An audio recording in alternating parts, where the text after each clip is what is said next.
mga kabalugan, napakapi na naman tayo for today's vlog. Patunganga na naman ako dyan. Parang ang laki na naman ang problema natin Bukod sa kahapon ka pa din naliligo, ano pang problema mo?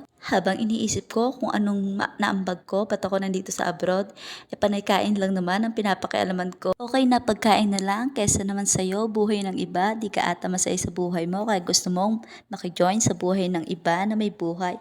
Ay, saan na tayo napunta? Kakapilang naman pinag-uusapan natin. Dahil mabait tayo for today's vlog, ipagluluto natin ang mga kasama natin dito sa accommodation. Bukod sa nanlalamig na siya, ay walang ganon. Tayo no, lamig lang ako for today's vlog. Isipan ko na magluto na masarap nating umagahan, mga bebe ko. Para pagising nila, kakain na lang sila.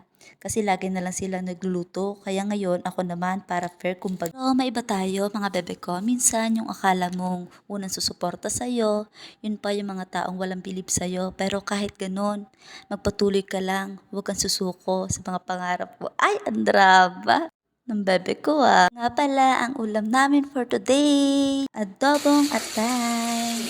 Habang nag-edit ako, nagugutom na naman ako, mga bebe ko. Nagreklamo.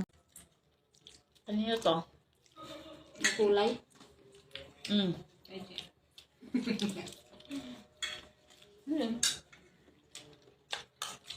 Ba't hindi mo binata pala yun?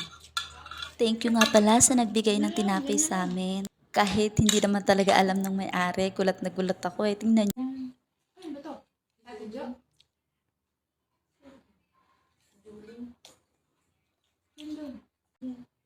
Ala kayo, kuha kayo. Ito, ano na ako? Sa ulo kayo, kuha kayo. Inuper mo sa akin kanina. Sino ba nagtalak sa'yo?